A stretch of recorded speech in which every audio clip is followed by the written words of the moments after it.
بالکل ٹھیک، بالکل ٹھیک. اور آخر میں جو یہ ایک خاص بات ہے وہ یہ ہے کہ گورنمنٹ ان ساری چیزوں کے باوجود پرائیویٹ سیکٹر کا اپنا رول ہے.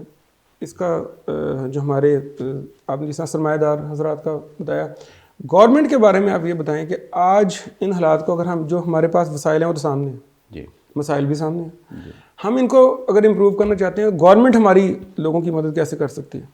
جی، ان امپلائمنٹ اتنی زیادہ ہے کہ آپ کے سامنے سارا کچھ ٹھیک ہے. گورنمنٹ ڈے بائی ڈے ٹیکسوں میں اضافہ کرتے جا رہی ہے. ٹھیک ہے، ابھی میں ٹیکسوں کی آپ کو بات بتاؤں. یہ پرسوں کی بات ہے کہ فیصل آباد کے اندر 69 لاکھ کے ٹریفک پولیس نے چالان کر دیے ایک غریب آدمی کے موٹر سائیکل سواروں کے. میرے مطابق ان کو فرسٹ ٹائم ایک وارننگ دے، ٹھیک ہے، اگر وہ نہیں عمل کرے دین ہلکا پھلکا جرمانہ کرے تاکہ ان کو پتہ چلے کہ اس کے بغیر گزارا نہیں ہے، ہیلمٹ کے بغیر گزارا نہیں ہے، ہیلمٹ ہمیں پہننا چاہیے.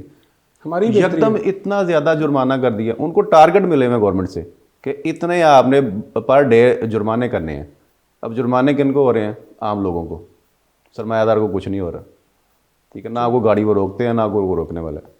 ٹھیک ہے، گورنمنٹ کو میرے مطابق چاہیے کہ ٹیکسوں میں کمی کریں، ٹھیک، عام آدمی کو سہولیات دیں. بالکل ٹھیک. اور نوجوان نسل کو آپ کوئی پیغام دینا چاہیں گے اس موقع پر؟ نوجوان نسل کو میں یہی دینا چاہوں گا کہ آپ اپنے پیرنٹس کے ساتھ ان کا بازو بنیں. ٹھیک ہے، ان کے کندھے کے ساتھ کندھا ملائیں. ٹھیک ہے، مطلب بیجا فضولیات میں نہ گئیں، پیرنٹس کو تنگ کریں.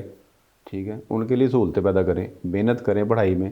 ٹھیک ہے، کوئی چھوٹا موٹا کاروبار کریں پڑھائی کے ساتھ، پیرنٹ کا سہارا بنیں.